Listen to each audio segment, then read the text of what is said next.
A celebration of the Tree of Life in the time of the Great Turning will be a very special evening of art, music, and story, bringing together people of diverse cultural and spiritual traditions to share as a community the sorrows and hope of this time of environmental and cultural upheaval that is known as the Great Turning.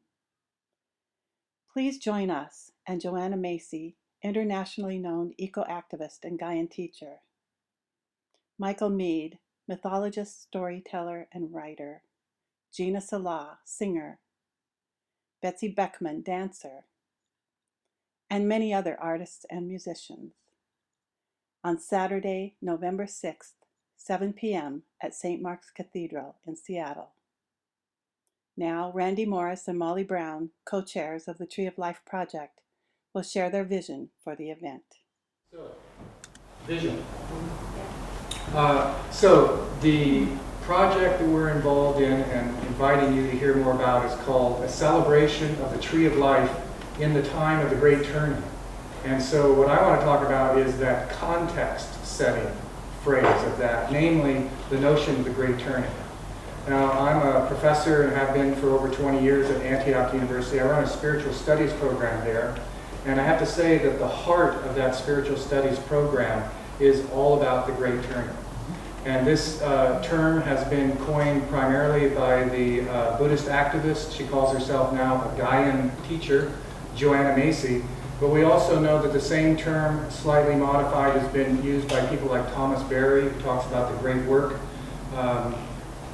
And other people are talking about this moment in history, which is something like we haven't ever seen before. Thomas Berry says that we have not seen the rate of extinction that we're witnessing now on this earth for 67 million years.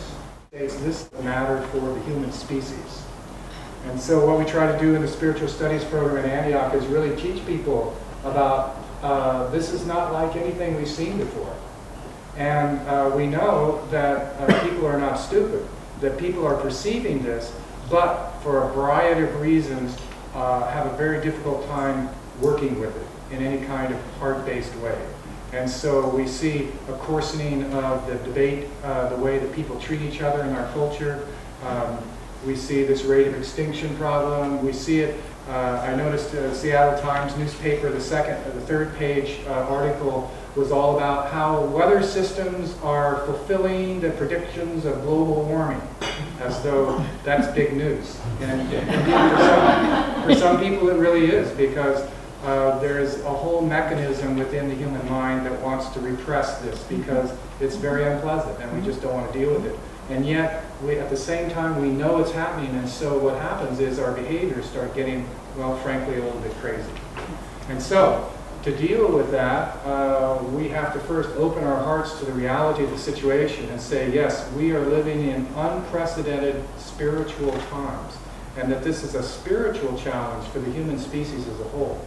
So this notion of the Great Turning is primarily talked about by Joanna Macy. She says it's the transition from an empire-based economic model that's completely unsustainable to an earth-based community model that is sustainable. And that's the challenge of our historical moment and the challenge of our generation that we're involved in right now. We were all born into this time, and some people say we were born into this time for a reason, which is to help this great turning come about. And I believe it will take several generations for that to happen.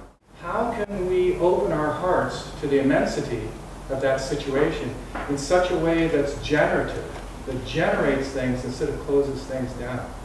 And what we realized from the last celebration of the Requiem for the Species, we realized that the best way to do that is through the arts. Because the arts are basically non-partisan. You know, this is not a political issue. This is about us as human beings trying to find within ourselves the resources to help bring about this great turning.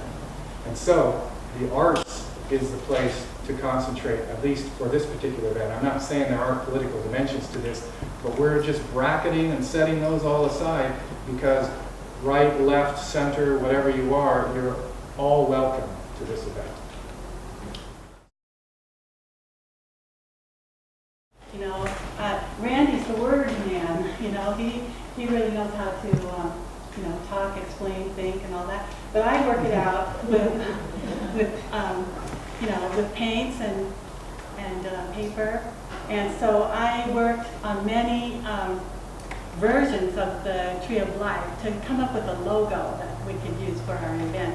And this is the one I came up with. And my thinking went along the lines of, yes, we have had this idea of the Tree of Life throughout all of our history, really. I mean, through all cultures, all spiritual traditions have some kind of a Tree of Life. You look at some of the old art, and it's all there, ancient things carved into stone walls, and you know, all kinds of things. You know, like, you know, I think of a picture of Jesus crucified on an actual tree, the Tree of Life. You know? So anyway, so this is my tree. This is the one I came up with because I was thinking, yeah, it's all, it's historical, it's cultural, it's universal, and mythological and artistic. But also in this time is this real sort of coming together of scientific knowledge on the phylogenetic Tree of Life. And that's the image that Charles Darwin had about how evolution could have happened. And so scientists have been working on that, you know, ever since. And so now they have this really clear model of how we all evolved from one, basically, progenitor. And then we made all these branches of all the beings on Earth. And it's all based on that DNA molecule, that double helix. So I'm sure you see it there in the trunk of the tree. And so I thought, okay, so that's kind of the old thing, something ancient made new again, which is what Michael Meade said is what we need in this time. That spiral, which is the basis of the organization of our event, the Tree of Life, the celebration of the Tree of Life, goes through 4 phases. And the first phase is expressing our gratitude for being alive. And so everything starts in gratitude. You just have to like start with gratitude. If you just go down to some of the dark stuff without expressing the gratitude, you're not going down with a safety vest on. You know, you have to be grounded in gratitude. And so the opening part of our whole Tree of Life ceremony is going to have to do with expressing gratitude for being alive. Only then can you go down into the second phase, which is honoring our grief and pain for the world. That is, we go down, we begin to identify with what's happening with some of the ecological disasters, what it's doing to the people in less fortunate places. Sometimes we talk about the difference between the Great Turning and the Great Unraveling, and you know, frankly, the Great Unraveling has already happened in many places in the world, just hasn't quite reached us yet completely. And so we have to go down into that dark place, and believe me, there's some beautiful art has been done in that place. And so we'll be doing that as our second round. But then, by moving through that grief, we can come into the third phase, which is seeing with new eyes.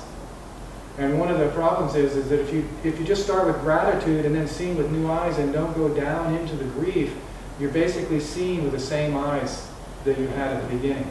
And we need new eyes.